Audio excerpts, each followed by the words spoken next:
బలవంతుల బలహీనుల? దుర్యోధనుడి కళ్ళతో కాదు, కృష్ణుడి మనసుతో చూడండి. అందరికీ నమస్కారం. మనము భగవద్గీత అర్జున విషాదయోగము 10వ శ్లోకము, దాని సారాంశము, జీవిత పాఠము, అది నేర్పే శాస్త్రీయ ఆధ్యాత్మిక తార్కిక వివరణలను తెలుసుకుందాం. అర్జున విషాదయోగము 10వ శ్లోకము.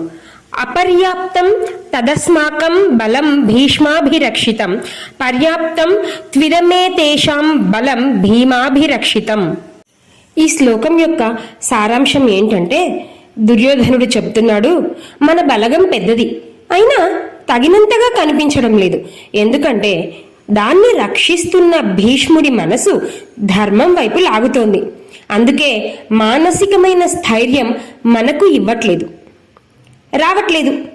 కానీ పాండవుల బలగం చిన్నదే అయినా ధైర్యంగా ఉంది, చాలా ఆత్మవిశ్వాసంతో కనిపిస్తుంది. ఎందుకంటే వారు ధర్మం వైపు ఉన్నారు. ఈ శ్లోకం నేర్పే జీవిత పాఠాన్ని గమనిద్దాం. మన దగ్గర సంఖ్యాపరమైన బలం ఎంత ఉన్నా ధైర్యం లేకపోతే ఆ బలం వృధా. అలాగే మన దగ్గర ఎంత చిన్న వనరులు ఉన్నా ఆత్మవిశ్వాసం, సరైన వ్యూహం ఉంటే అది ఖచ్చితంగా మనల్ని విజయం వైపుకు తీసుకెళ్తుంది. నిజమైన విజయానికి అవసరం సంకల్పం, ధర్మం వైపు నిలబడడం, బాహ్యబలం కాదు అన్నది ఈ శ్లోకం యొక్క జీవిత పాఠం. ఈ శ్లోకం యొక్క శాస్త్రీయ దృక్పథాన్ని చూద్దాం. ఈ శ్లోకం ద్వారా వికాసశీలత కంటే నిశ్చలత, సంఖ్య కంటే స్థిరమైన నేతృత్వం గొప్పదన్న భావన వ్యక్తమవుతోంది. కౌరవుల బలం పెద్దదైనా భీష్మునికి తప్ప ఎవ్వరికీ ప్రేరణ లేదు. ఎందుకంటే ధర్మ మార్గంలో ఉన్న భీష్ముడు ఆ రకమైన ప్రేరణను కలిగించలేకపోవడం వల్ల.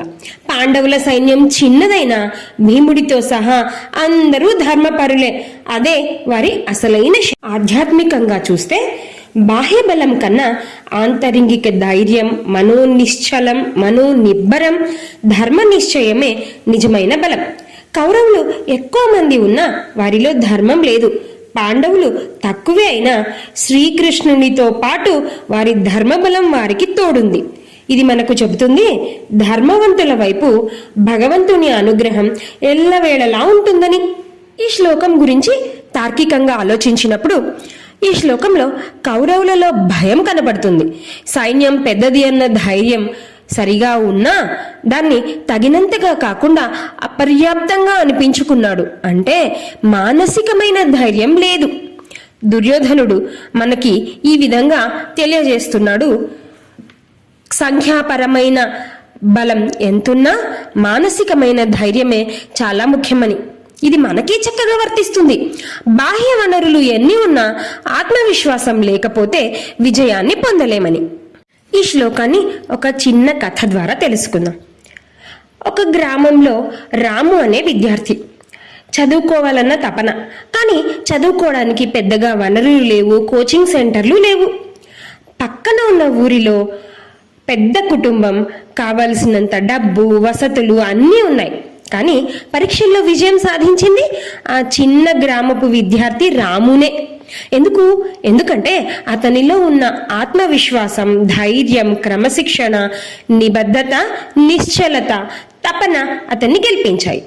ఇదే భీముడి బలగం లాంటి శక్తి. ఈ లక్షణాలు మనలో ఉన్నప్పుడు విజయం మనదే అని కృష్ణుడు అర్జునుడికి ఈ శ్లోకం ద్వారా చెప్పకనే చెప్తున్నాడు. నా నిజమైన బలం నా అంతరంగంలో ఉంది. బాహ్య సంఖ్యలు, పరిస్థితులు నా ఆత్మవిశ్వాసాన్ని నిర్ణయించవు. నా స్వధర్మాన్ని నమ్మకంతో, అంకిత భావంతో నెరవేరుస్తాను. నాలోని దైవిక శక్తిని గుర్తించి ప్రశాంతంగా, ధైర్యంగా ముందుకు సాగుతాను. నా విలువ శాశ్వతమైనది, దైవికమైనది. My true strength lies within my inner self. External numbers and circumstances do not determine my self-confidence. I will fulfill my swadharma with faith and dedication. I will recognize the divine power within me and move forward peacefully and courageously. My worth is eternal and divine. ఈ గీతా చైతన్య యాత్రలో మాతో కలిసి అడుగేయాలనుకుంటున్నారా? అయితే గీతా చైతన్యంని subscribe చేయండి, share చేయండి, like చేయండి, కామెంట్ చేయండి. Thank you. శ్రీకృష్ణార్పణమస్తు.